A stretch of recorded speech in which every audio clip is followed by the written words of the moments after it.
Hi, teammates. My name is Sean J. McCaw, and I welcome you to this edition of the Eurostep, where I aim to inform, educate, and hopefully entertain those of you that are mildly interested in European basketball or basketball just in general.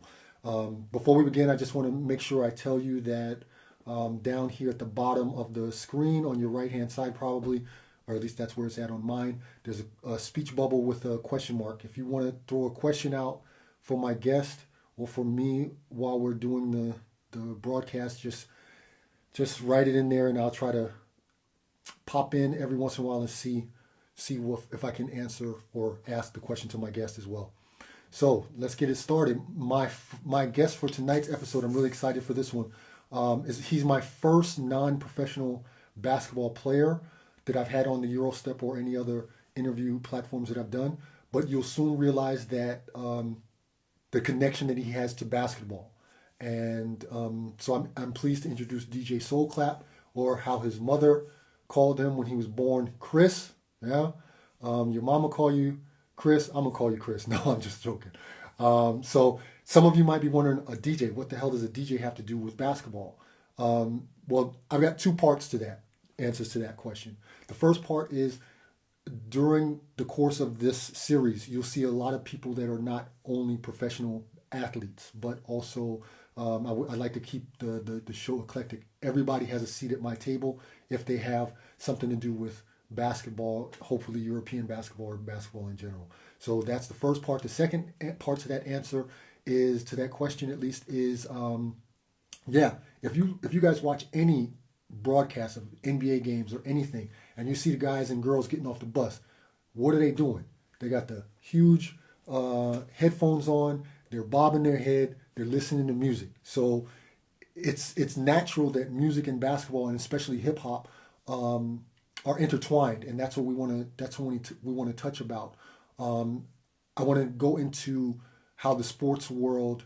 I'm sorry, how DJ Soulclap, how basketball and hip hop has influenced not only his life, but also provided great friendships along the way and things like that. Music is a constant in his life, and so is basketball. So that's what we're going to talk about. I'm going to get him joined in here. Hi, Vanessa. I saw you just come in. DJ Soulclap in here.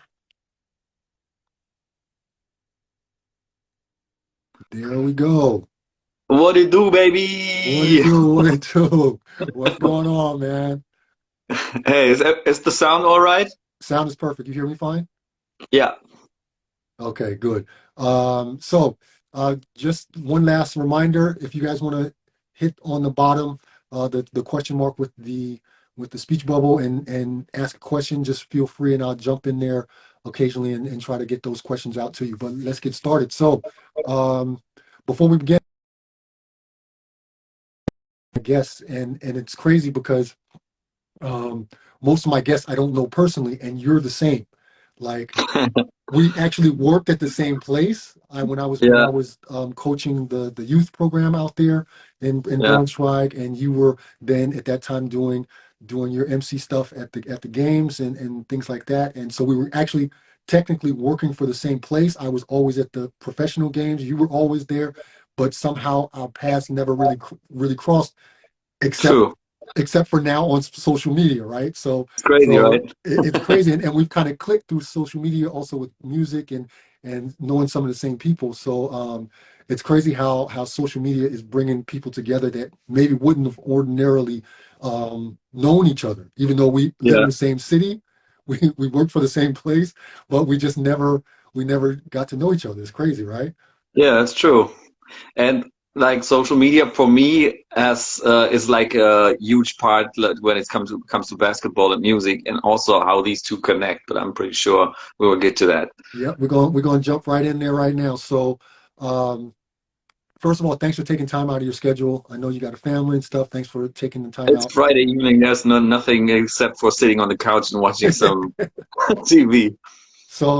Yeah, so here's how the interview will go. We'll talk about your love of basketball and music, how it began, things like that. Talk a little bit about the personal side, your friendships, things like that.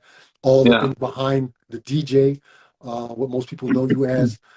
Just feel comfortable with sharing what you want. You have no time limit on the questions or the answers Yeah. that you give. What you feel like sharing, you share. Yeah, and then at the end we'll have a little quick answer round of questions, and yeah, and that'll be about it. So we can get on started. Let me scroll down a little bit. Yeah, let's go. First question. What came first, the love of music or the love of the orange leather? Orange leather. That actually really came first. I was always listening to a lot of music, but not hip hop. You Right, know, you always listen to what your parents listened to when you were a right. kid, so they didn't listen to hip hop. So I was listening to all kinds of stuff. What were you Like listening to? my parents were like listening to Rod Stewart, Jennifer Rush, stuff like Okay, that. You know, the okay, stuff that everybody listens to probably. right. And yeah, I have an older sister. She was more like, you know, got me into Green Day and stuff like that when they came out first.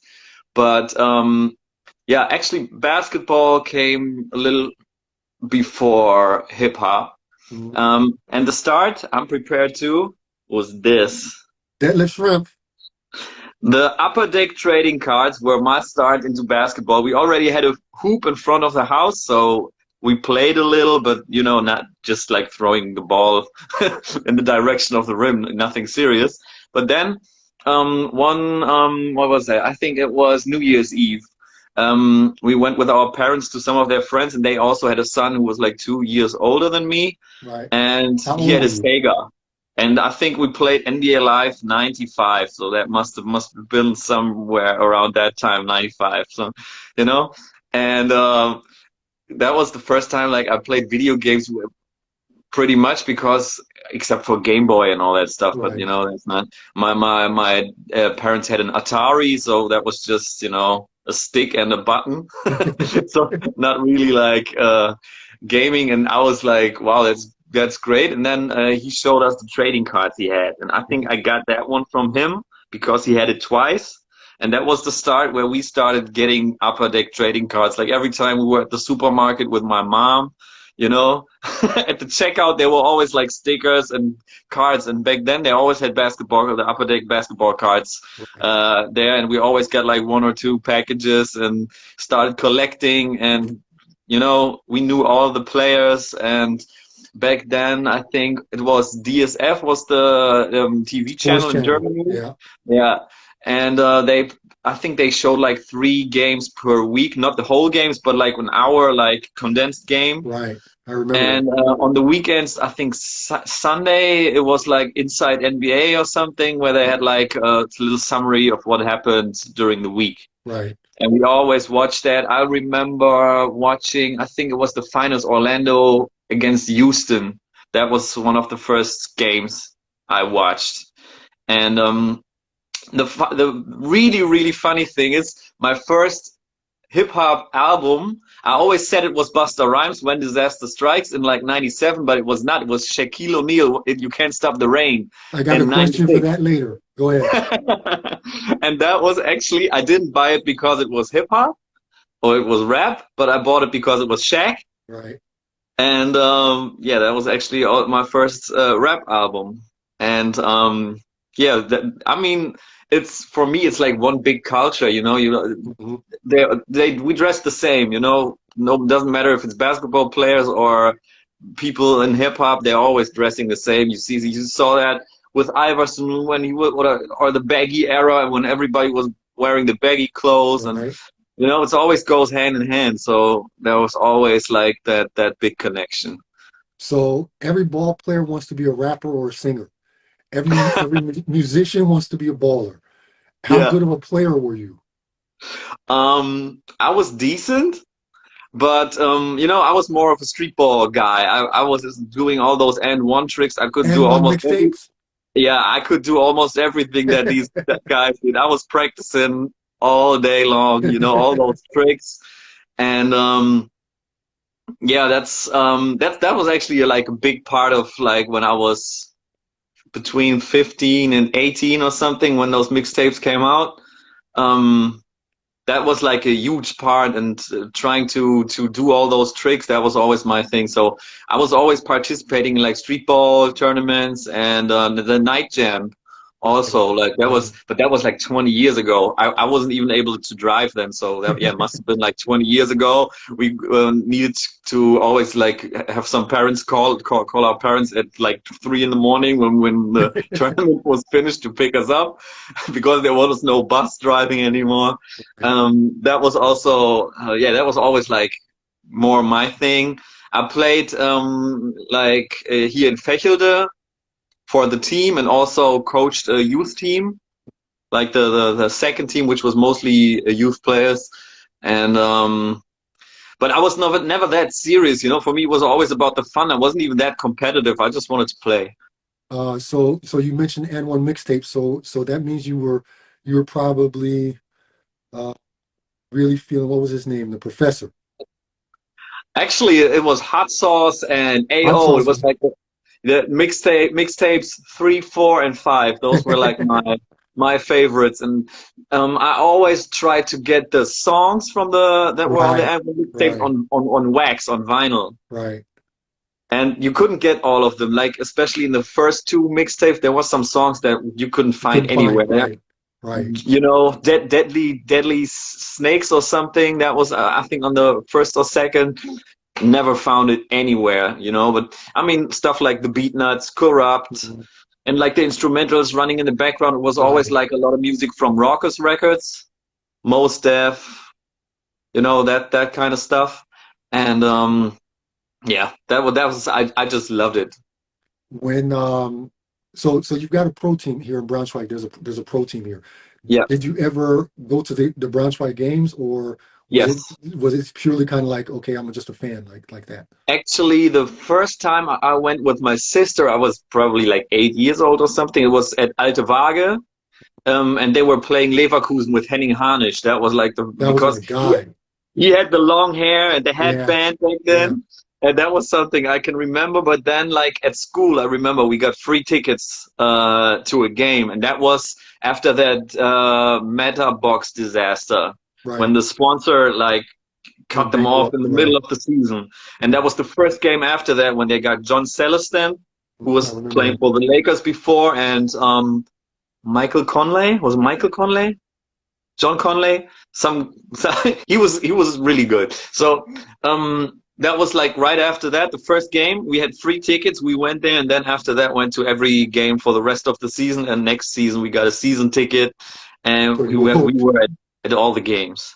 So you were hooked. Yeah, yeah, exactly. And yeah, the season with Demond Mallet when they made the semifinals, that was the one where I had the season tickets.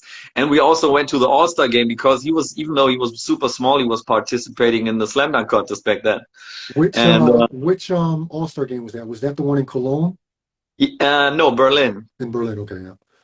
Yeah, was probably 2002 or something, or That was bef 2001. that was before Mallet broke his leg. Yeah, Yeah, okay. Because I actually think it was his first season here. I know him, and actually when he broke his leg, I went to go see him in the hospital like that same night. Oh, oh Uh, yeah. so let's talk a little bit about music. So how did you, or when did you realize that you had some kind of talent in producing music? And did you ever do music and you wanted to be an MC, or were you content to be like in the background? No, I never wanted to be an MC. I was always like, I started like DJing at home, and I had a friend who was making music. He was producing and rapping. He and his brother had a crew, and they had shows here in the city. And he taught me how to make beats. You know, he showed me how the programs work. And then actually, that was after I finished school. When I started studying, that's when I started making beats. And yeah, I never wanted to be an MC. I did actually rap a few times on stage in front of many people also, but that was just for fun, you know, because you know when my friends, some were making music too. One had a booth where we could record, Right. and one evening I was chilling there, and he was like, okay, come on, sit down and write a verse. And then we recorded something, and then you know, always did something like that. So how was your, when you were younger, how was your, so you were basically 17, 18 when you kind of started first doing music, right? When you started Nine, first making nine, beats? nine, when I started producing, I was like 19. That was when I finished school. Okay, so I can imagine that your parents weren't exactly thrilled with you trying to be a musician, probably, or did they kind of let you rock your own world? I was studying at that time, so that was just something I did on the side, Mhm. you know. So it didn't seem that serious at first. And I mean, it was never that serious. There was always something I did on the side, but you know, I did some songs with pretty well-known MCs from the US. So it was special, but it was not like that's the thing I will be able to make money with probably. Right. So I was studying business in Kiel in the north, and always like did music on the side, and that was also um, when I met like my hero was Master Ace back then. Actually, he's my favorite all-time favorite MC, and I Oh, saw him don't give live that out in yet. Don't give that out yet. I got a question for that. for what exactly? That he's your favorite MC.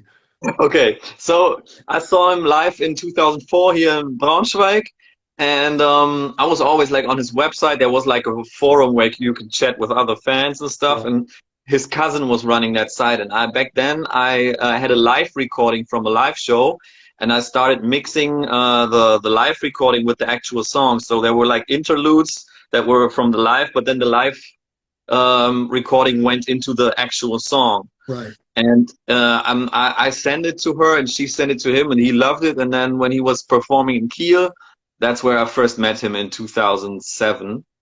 And in 2009, we did our first song together. So That's what I want to go into right now. Like, so you're a German white guy. You've worked with some pretty nice talent, right? So you go yeah, to the States, you're a German white guy. What do German white guys know about hip hop? Was it hard for you to kind of like break into that market, or was it like no, very accepting? no, actually, like when it comes to underground hip hop, the scene, everybody knows that in Europe, the people are way more open and know more about the music actually than in the US. Because those underground people, they always come here on tour. The crowds are bigger here than they are in the US, Mhm. and also like the people are going more crazy. So like those people actually really appreciate the scene over here, and that's why it's kind of easy, and that's why also like through the internet there have been Right. like a lot of projects that actually came through that from people connecting online from the US and Europe, and often like the producers coming from Europe and the MCs coming from the US. There have been like a lot of projects coming out in since actually the MySpace days. Right. MySpace was big for music back then. I had a pretty good MySpace page. I had over 100,000 plays on my music player where I Mhm. uploaded beats and stuff. Yeah. Yeah, I remember MySpace. MySpace was big for music. So let's talk about the connection between music and basketball a little bit.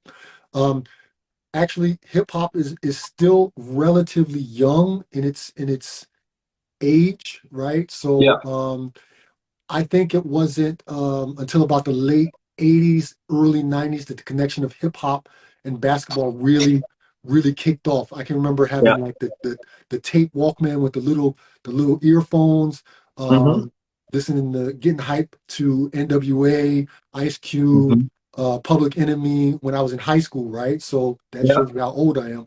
But when do you think that that connection kind of started with rap and hip hop? I mean, I rap think and it was basketball.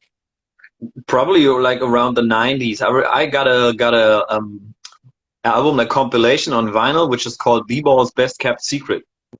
And that was like basketball players rapping. It was like a whole compilation. And also some feature guests. They I think they had like Brand Nubian, Zadat X was on there, and Shaq was on there, of course, because he was both. Right, And I think Shaq had a song with Ill Al Scratch, who were also pretty popular back right. then. And Dana Barrows had a dope song on there. Dennis Scott had a song. Yeah, I Malik remember Z, Dennis rest in Scott peace, emceeing. he Yeah, had a song. And that was like 94 or something, I think. So it must have been a little earlier than that.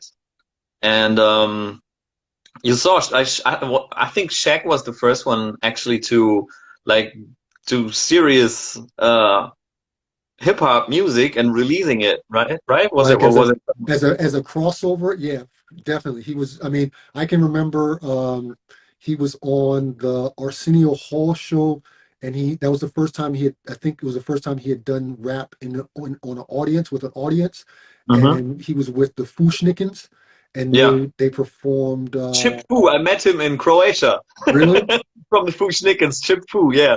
and they Nice guy. performed what song was it? Was it What's Up, Doc? I think that they performed that live on that show on Uh-huh. TV, and that was like, wow, Shaq is rapping, like, and Hmm. that kind of like took it off for him for sure. Where then he took it to another level, right? It was Yeah. crazy. Yeah. Um, Definitely. so And we you are can talking, see like You Can't Stop the Rain album. He had Notorious B.I.G. on there. yeah, Jay-Z was on there. yeah, You know, he had Mobb Deep on there and production by the Trackmasters. And the yeah, Trackmasters did like some of the best tracks that came out like around 96. You know, mm, they were working with Nas, everybody, R. Kelly, yeah. um, a lot of Will Smith. They did Man in Black and Miami and Getting Jiggy with It. And, you know, they produced most of the songs on his album. So that was actually pretty tight. So we talked a little bit about like MySpace. That was kind of like the start of the social media era with Yeah. music.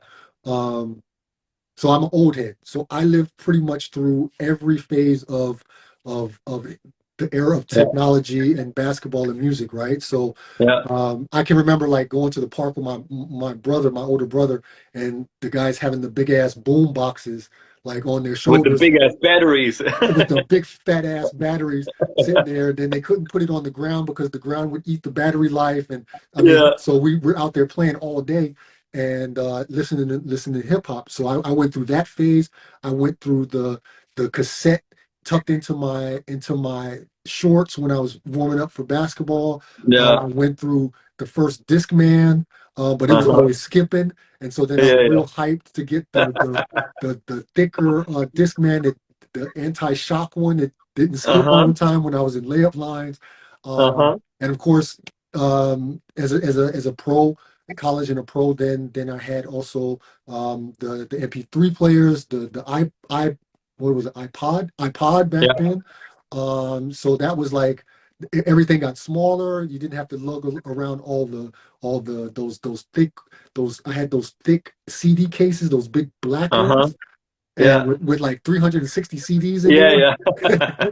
So I didn't have to lug those around and stuff like that. Uh-huh. Um, the only thing I wasn't there for was pretty much when I retired, the first iPad came out, not iPad, iPhone came out, I think in 2007, and I had retired by Hmm. then. So I didn't get that era, but um, do you think we'd still be listening to cassette tapes and warming up to music? If would music still be dominant if we were still listening to music that way? I think so, Yeah. definitely. I mean, I was still recording tapes when I was walking to university in like 2008 or 9. I was still recording from vinyl to tape and had my Walkman with me, and always did that, you know. And I'm still buying vinyl, so for me, of course I'm using Spotify too, Right. but I always like to own stuff, you know. I need In your something in hand. my hands if possible, you know. If not, I'm still buying the MP3 on iTunes also, just Right. because I want to support the artists because they don't get so much money from the streaming. And I think, yeah, it would still be that way. And I'm actually pretty sad for the kids nowadays because they don't know the feeling of when an album comes out and Yeah. you're going to the store the next day, you're driving to the city to getting on the bus to get that CD. And you know, you have that CD and then you have to wait till you get home to listen to it. Now you go online midnight and you can listen to it, or it leaks before, so you can Right. listen to it before it comes out. You know, that's why, you know, the patience, they don't have the patience, or they don't need the patience that we always need. And now it's instant gratification. I remember my uncle was a DJ, and that's where I Yeah. got my love of music for. And he had, the big old crates with the vinyl in them. I mean, Mm-hmm. thousands and thousands of vinyls. I don't Mm-hmm. even know where all of those are right now because they'd be worth a fortune. But um, Mm-hmm. that's the crazy thing, how it went from those crates lugging things around to tapes, Hmm. then to CDs, like we said before, and now it's MP3s. So today they have the instant gratification. They just click a button and they've got the music.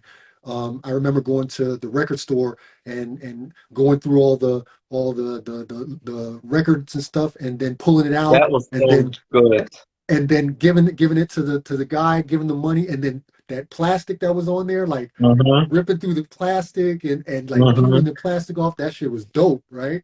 Yeah. But now it's not like that. Plus finding stuff there, you just pick something that has a nice cover, Right. and you listen to it at the store, and then you're like, oh man, I gotta get this. That's I mean, you still find stuff online, of course, but it's not the same feeling than when you're at the record store and you put the headphones on and skip through the record. That I miss that. Yeah. I I miss miss that. the when you put the needle on the vinyl and before it starts to play that Cracker. like that little crackle right before it starts. I really miss that sound.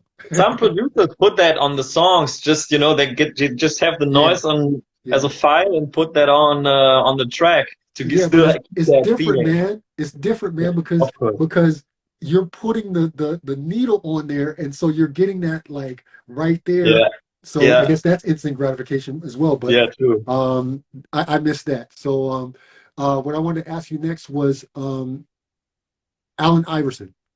Yeah, For me, he brought basketball and hip hop together and put it really on a totally on a new level. different level. Totally Hmm. new level. Braids, baggy pants, like you said. Yeah, It just fit, right? So, yeah. do you think there was anybody else around that time that kind of influenced basketball and music the way that he did? That's a good question. I mean, you always had Kobe. Also, he was working on an album that never came out. You had some players that tried to do that crossover somehow. But I don't think anybody did it the way he did, because he was also like that rebellious guy. Right. And hip hop was always like a rebellious culture. I mean, back then. Now it's like everywhere, but it was typical, like that mentality that he brought was exactly like what both embody, basketball and hip hop. And I think nobody ever did it, in the way he did. Getting he didn't they like make a new rule because of the stuff he was wearing, Yeah, they that they had changed to they go. changed the dressing code, the dress code. Yeah, yeah, exactly. I mean, and that was because he was coming there with a do-rag and the cornrows and the baggies, and I think David Stern back then didn't like it, because other players started to do the same shit, and then they had to wear suits, right? Yeah, When they they had to at least have on sweaters and things like that. And you got to be a pretty rebellious or very popular or influential person that Yeah, leagues make rule changes for you. of course, yeah, I definitely. mean, you got to be that guy if they're changing Yeah, rules that have existed for a long time to change what you're doing. This is yeah. like Wilt Chamberlain. They outlawed the dunk because of him for a while. So I mean, for us as hip hop heads and basketball players, like Allen Iverson was the king of that era. There was My no brother was match. the biggest AI fan. I was always Kobe and he was AI. He was carrying the Allen Iverson rookie card in his wallet till like 2 years ago or something. It was always, I had the Kobe jersey, he had the Iverson jersey, and we were battling each other here on the basket. It was, that was always our thing. I don't know, like when you have a sibling, it's always you don't like of course you kind of like the same stuff, but everything that he loves, you just Right. you can't be the one that's saying, yeah, that's so, I love You that can't player too, agree. or something. You gotta hate it a little bit. Right. And Right. that was the same. He was a huge DMX fan, so I was always like, he's all right. Yeah, it was always like that. um, so obviously 75% of NBA players are black, right? So Hmm. there's got to be more reason to it than just the demographics of a race and Hmm. how popular hip hop especially is in locker rooms or what guys are listening to get themselves hyped up. What do you think has contributed to what's another factor that you might think contribute to the fact that music and basketball and or hip hop in general and basketball go hand in hand? Fashion. That's Yeah, the main thing. Everybody in hip hop is wearing basketball shoes. It was, good point. you know, it was already back then in the 90s, but it got more and more. I mean, everybody's wearing Jordans now. I remember when I finished studying in 2010, I was jobbing at Foot Locker while I was looking for a real job. And I was getting Jordan 12s for like $60 because nobody wanted them on discount.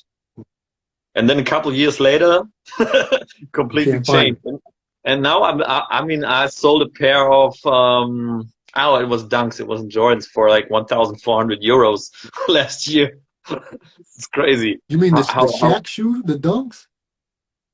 the no no the Oh, the Nike Dunk. It okay, was yeah, yeah, the okay, I got you. Virgil Abloh.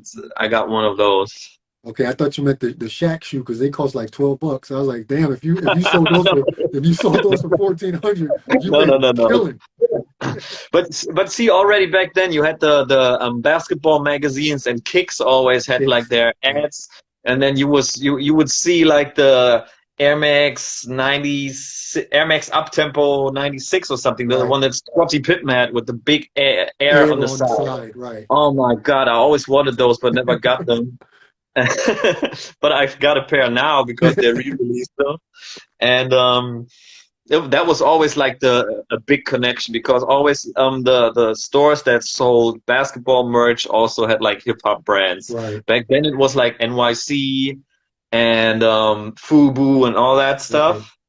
You know, they were always sold at the basketball, like Kicks. Always like kept an ear to the street and also always knew what's going on in basketball. So I think that's like the biggest connection because it's just like that. And the rappers also like mentioning basketball players in Right. their rhymes all the time. One of my favorite lines was by my guy Punchline that I did the album with. He said, "Like magic, you say you ill, but I don't see it." That's a good one, yeah. That's That a I good one. just wanted to quote that because people probably don't know the song, and Right. it was EMC Gitsum was the name of the song, and there he said that. Um, so like you said before, now I get to the question I wanted that you mentioned earlier. So I know your first rap album was Shaq's "You Can't Stop the Rain," which is Yeah. in my playlist, in my all-time favorite playlist, and it gets heavy rotation because Yeah. that was his for me his best track, and Yeah. and Biggie came on and killed it, Yeah. and I mean that's on heavy rotation on my playlist. What was it about that song, that particular song that set you off? That it was like, okay, I know first it was because it's Shaq, but Yeah. what was it that you were like, oh, this is good? I saw that music video on TV a couple Yeah, times. I think it was on Viva and MTV back then. right, And of course, it caught my attention because it was Shaq, but I just loved the whole vibe of the song, you know. I love like the laid back hip hop. right. You know, Me too. I have a lot of playlists on Spotify for that, like my midnight cruising playlist. That song is actually on one of the playlists for cruising around at night. I just love that whole vibe, and I wasn't really like, oh, this is hip hop. For me, it was like, okay, this is Shaq, and this is a good song. And yeah, then shortly after that, I fell in love with hip hop. So yeah, Gotcha. that's how it was. Um, let's move on to how basketball influenced your life as an adult. So obviously you worked in the social media department of the pro team here in Braunschweig for some years. So you Yeah, were able to build friendships through yeah, working with the club and also with the mostly foreign players that came through. yeah. Um, and music probably also had a lot to do with that as well. Can you speak on how music influenced your relationships with basketball players that you met while you were working and and and and working for the That's club? that's an interesting question. I think I started when did I start? Was it 2016 or something? I started the Instagram account for the team because they didn't have one at the time. Right, And my concept was kind of to show like a little behind the scenes, you know, show a little more private stuff of the players and not just like post photos from the games. Back then I right, didn't take photos at the games. because I wasn't a photographer. So I was actually going to the practice, talking to the players, hanging out with the players, like Tyrone Nash and Amin Stevens back then, Yeah. and Derek Needham. We became really good friends, and I took Tyrone Nash to see Talib Kweli in Hanover. And we got backstage because I kind of knew Talib Kweli through online. And then after the show, we were on his tour bus talking to him.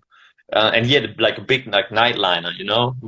And yeah, we were talking. He was like, "Yeah, I'm going to Berlin tonight because I have a show tomorrow. You want to come?" And Tyrone had practice the next morning, so we couldn't go. I had to work, but that was kind of like, you know, one of those crossover things. And yeah, Amin Stevens, I took him to see Master Ace also in Hanover back then. And I have like before that, one cool story. I was working in, I think 2000, it was 2007. I was working with some really small label in the US called Metal and Soul Music, and they had an artist on there called Sha'u Zulu. And one day their DJ, that he was the owner of the label, DJ Episode was his name. He sent me an email and was like, "Where in Germany do you live?" And I was like, why do you ask? And he was like, yeah, one of our artists, Sha'u Zulu, is coming to Germany because he wants to visit his brother who's playing professional basketball over there.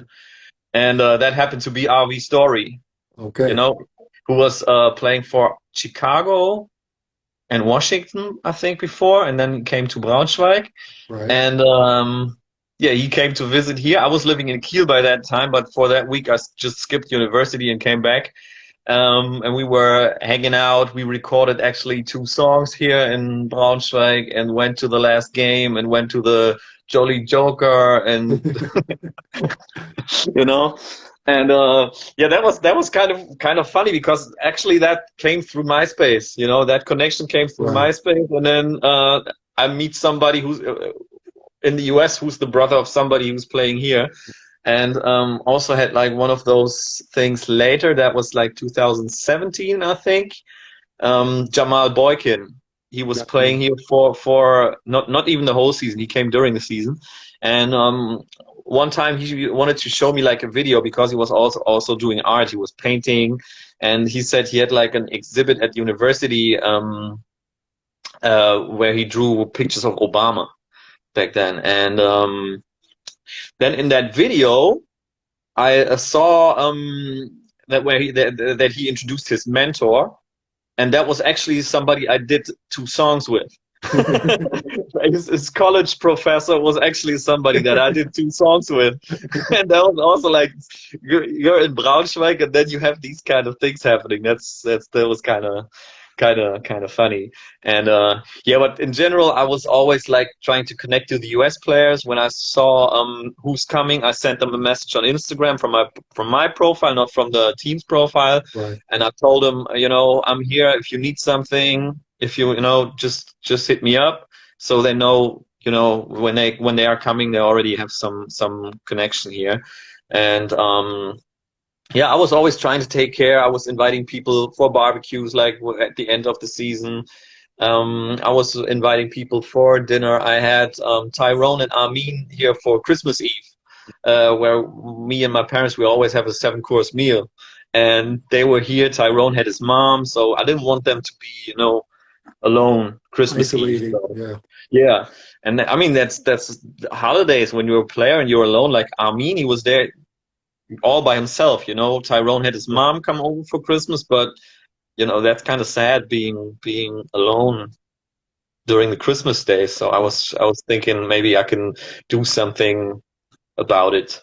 And that was also something I was always trying, like, to make the people feel home and also know that whenever they need something or they want to talk or whatever, because I know it's tough when you're especially like when you're a rookie, you're coming from college, and you know, of course, you've been away from home when you went to college, probably, but it's not the same like when you're in a different country, and you know, the food is different, the culture is kind of similar, but also not the same.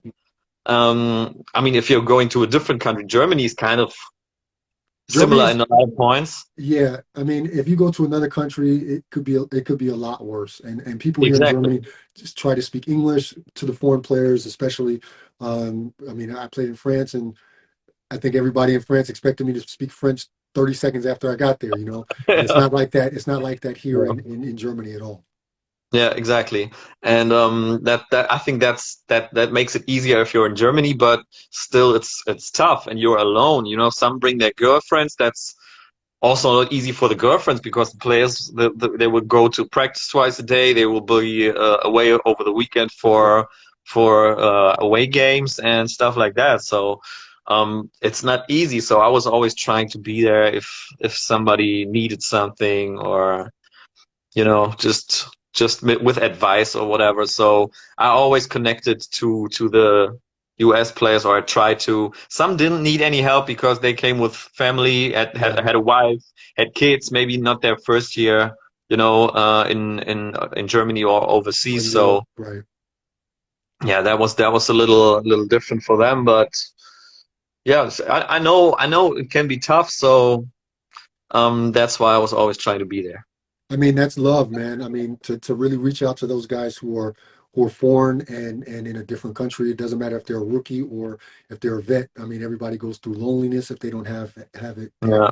Yeah. So I really appreciate the fact that you reached out to those guys and Mhm. developed friendships and things like that. That's so important, and not a lot of people realize that those contacts that players meet through basketball, that the people that invite them over to their house for dinner or something like that, that's huge. That's a really huge thing for a lot of players. I've had quite a few people in my life that have done that for me, and yeah, I know how important it is. And of course, if these guys and girls, if they're homesick, it's gonna hurt their play as well at Yeah, some point. definitely. Most So, definitely. so if you have someone that you can be a sounding board or things like that, I think that's really important. So I appreciate you doing that um, for those guys. It wasn't for me, but I Yeah. appreciate you because I know what it was like. Yeah, but the thing is, in basketball, kind of everybody gets along because everybody listens to the same music, everybody has the same love for basketball, Right. and that's yeah, it's easy. I mean, now I'm getting a little older, but I still feel I could do it. But I stopped working with the team before this season to make room for somebody else who can also do that kind of stuff. But also because of my family and Right. weekends, I don't want to be away for the weekends and Yeah. stuff like that. Or even if it's just in the evening, I got to be there like an hour before the game starts. I'm editing photos for 3 hours after the game is over. That's like almost half of the weekend. Feels like half of the Yeah. weekend. Yeah. So, It's very time so consuming. Basketball it's in general is time consuming, no matter what job you have. It's if exactly. you're invested in what you're doing and if you're invested in the game, it's very time consuming. I saw that with Dre Lansdowne. I mean, I did a lot of stuff with him. We did like two big videos, and I took a lot of photos like for him on the side, not just basketball, just for his social media. And he was like so focused, and he was reading every time he had a chance. He was reading about nutrition, about all kinds of different ways how he can practice, what he can do for his body. And you saw that. I mean, he came from being a janitor because he kind of quit college to going to Mexico to play. Then he was, I think, in the Pro B.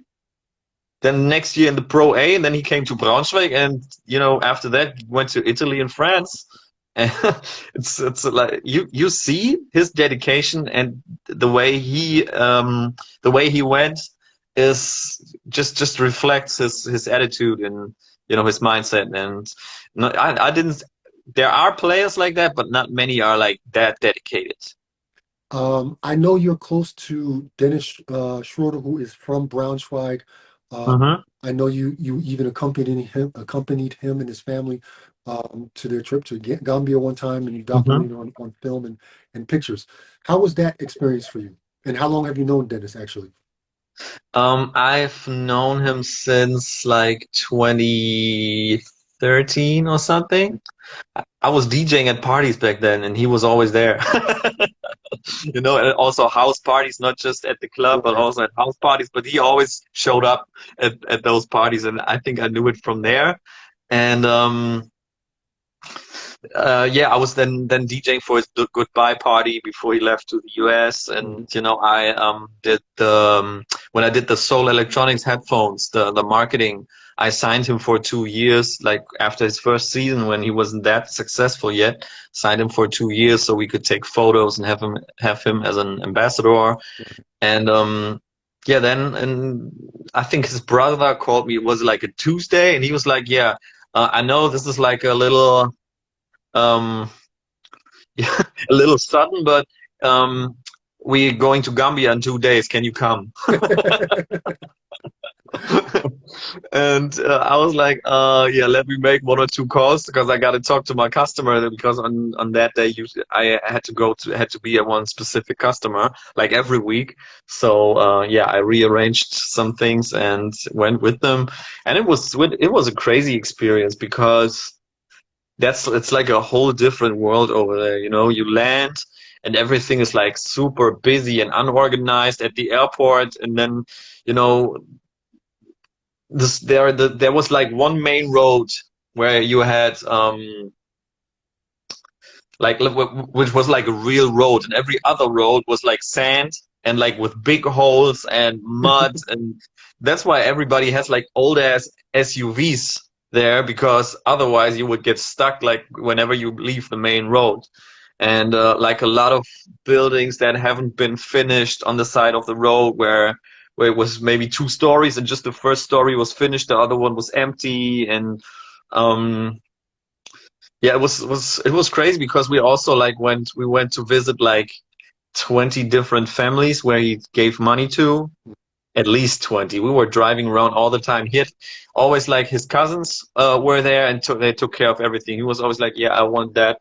I want that. Bring me, I want to eat a lamb. Bring me some lamb. And they were always like running and taking care of everything. And then he was like, yeah, I need a car so we can, you know, visit all those people. And then we were driving in like an old Mercedes SUV where all the warning lamps were flashing. The car we were picked up with, like the steering wheel, you know, it wasn't like straight, but it was when it was driving straight, the driving wheel was like that. You know, all kinds of stuff like that. But it was crazy because I was like the only white person not at the hotel. The hotel was almost all German people, you know. It was like a nice hotel with private pools and stuff. But when we left the hotel and went to drive, I didn't see one white person. So I was the only one. And everybody was so nice and welcoming and friendly. And even though these people didn't have like a lot, you know, they have houses. Some didn't really have windows, and just like really small houses which were open and stuff like that. And everybody was so, you know, they seemed like really happy and like welcoming, and it was a really good experience. I had some great food there. Everywhere we went, people wanted to give us food and invite us to eat. And Probably came back heavy. a little bit, because at the hotel it was just like regular food, just like you get in Germany, you know. I Right. was like, I don't want to, when I visit Africa, I want to eat something that's typical for that, Right. for there. And they Right. always have like a lot of rice and then with fish or meat, and like always put it on a huge plate, and everybody gets a spoon and everybody eats from that plate. Yeah. And I had some really great food. I met some really nice people, and it was a really cool experience. Good. So what are you doing now? Like I know I mean, you got to be a pretty busy dude, man. You got your own media marketing company. You got Soulclap Media. You are doing photographs. You're a podcaster as well with your friend. So I know you're quite busy. Do you still make music at all? Do you have time to do music at all? It's tough. Mhm. I'm trying. I'm working on an album with Pearl Gates. Um, we finished like 4 or 5 songs, But it's hard to get to music because whenever I don't have to work, I'm happy, you know, when I'm with my son or if I have an hour to play some PlayStation because, Right. you know, barely have time for that. I didn't play like when I had the PS3, didn't play for years, but you know, I got kind of back into it. And the games coming out nowadays are crazy Right. compared to the Right. PS1 that I had like in '96. Now, NBA Live '96 was my first game on my PlayStation. That's actually why I wanted it back then. And yeah, I mean, photography is part of my job. I try to do more photo and video and less like social media. I try to do a little bit more marketing in general because that's actually what I studied and what I came from. Right. Like more strategic stuff and less like running people's Instagram and Facebook accounts because Right. that shit is annoying Right. because you're on the phone for private stuff, for music stuff, then for work stuff, it's just too much. Yeah. So I'm trying to keep that down a little bit, managing all those profiles and doing like more um yeah, more marketing in general for companies that are in need because there's a lot of companies like they have between 10 and 20, 30 people and it doesn't make sense to hire somebody to do marketing 5 days a week, you know, because it's not that much to do, but still they need a It's necessary. professional because it's always like the CEO is doing something on the side, but they don't know, you know, what to do. They still run newspaper ads because that's what they That's what always everybody did. did. Right. Exactly, that's what they always did, used to do, and you know, it's nice that I can help people with that, you know. Do you so like when you're playing music at home, do you speaking to your son, do you see your son bobbing his head to some Yes, hip hop stuff? Is yes, he of course. Of course, and I mean, my older son also like from the beginning. When he was in the back of the car, he started nodding his head. I remember like when he was 2 years old, I was listening to Aston Martin music by Rick Ross, and Right. then my 2-year-old son is in the back, just me and my boss. That was so funny, and also like the little one, he's like almost 1.5 years now. He always wants me to put on vinyl. He has like his favorite record. He always points to it, and then That's I was like, great. "You want to listen to music?" And then he's like, "Yeah, yeah." That's And then dope. I turn it on, and every time a new song starts, you see him nodding his head and also waving his arms and stuff. That's That's dope. yeah, it's really cool. That's always something for the heart. So man, that's it for the the main questions. We're gonna go into overtime where I got some quick answer stuff for you, some quick hitters. Yeah, Um, Jordan or LeBron? Jordan. I was, you need an Yeah, explanation, go ahead, or go ahead. We got time. Don't worry. Kobe was the star of my era, so I was always with Kobe, and if you love Kobe, you didn't like LeBron. It Right. was always like that. I like him now since he's on the Lakers because I was always a Lakers fan, and you can't deny his greatness. Of I mean, course. Of course. you know, he's like a player that we've never seen before, Yeah. like all around. Yeah. But for me, growing up in the '90s, it was Michael Jordan, of course. Um, who's the best player in the Bundesliga right now? Oh, that's tough. Like I You have asked the tough ones. because you have people that have been constantly playing good for years, Yeah. and then you have players like TJ Shorts, Yeah. who's just the top Oh, scorer right now. oh. I mean, I wanted him on our team for this season. I was because I liked him when we played Hamburg last season when he was playing for Hamburg. Um, but it's hard to say if he's the best player right now. It's not Right. easy because there's also like really, really good players that just don't play that much on their team. So Yeah. it's hard to say, you know, Luke Sigma is always good for Yeah. years. Um, You gotta start your Bundesliga team with one player. Who are you gonna start it with? I would pick Karim Jallo Okay. Yeah, Yellow. Okay, good. because he's either him or Lucas Meissner. Because I mean, of course, they played here, but Right. they have the right mindset and love those guys. Really Okay. good guys. Um, aliens come to Earth. They want to know what hip hop is. What album do you give? Master Ace Disposable Arts. Okay, I got you. Okay, I feel you on that one. It's Give a me your great concept album. It's not just song after song. It's a really good concept album. give me your top 5 albums of all time, no matter the genre. It's all hip hop. Number one is Master Ace Disposable Arts. Two, Gangstar Moment of Truth. Ooh, Three, Pete Rock and CEO Smooth, the feel main smooth. ingredient. Okay. Four, Reflection Eternal Train of Thought. And five, I just made my top 50 albums. I wanted to post those in my story, like one every day. Okay. I So just tried to I'm remember. ruining it for you right now. No, that's all right. Which was number five? I think I had like 3 Master Ace albums in the top 10 or 4. So it was probably one of those. It could have been Master Ace A Long Hot Summer, or I remember that one. That was a good one. oh my God, when Beautiful came That out, the was a good one. single. That was a good one. Oh, that was so. I had a CD recorder, which was kind of like a tape recorder. I could Right. record from vinyl to CD. Okay. And when I got that album, I think I got the single first. That came out before the album on 12-inch.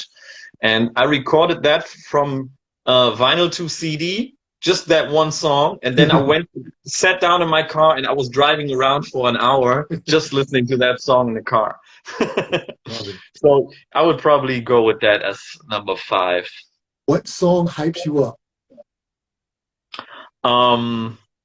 The obvious would be MOP Anti Up. Yeah, I can see that. But oh my God, there's so many right now. Also Joey Badass Devastated. That's also getting Okay. New one. Okay. And Slam, Onyx. Onyx. Yeah. Wu-Tang, Protect Your Neck. Ooh. That's good. That's good. When they have that radio intro. That's a good one. Oh my. Oh. And Okay. T.I., What You Know. What song calms you down? Feel It in the Air, Beanie Siegel. Oh, beans. Okay. Okay. This is the one for the ages. And coming from a DJ, I'm gonna take stock in what you say. The GOAT of rap is. Oh. I mean, oh my God. You know, a lot of people say Biggie, but Biggie, he wasn't around long enough. He died too soon to be the GOAT.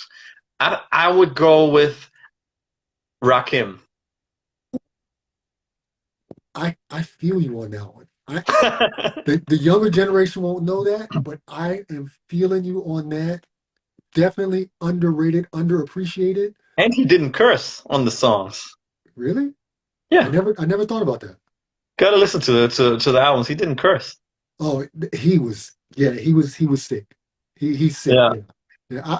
I've never heard anybody actually say Rakim, but throwing him in there is he's definitely underrated. And yeah, that just songs like Know the Ledge.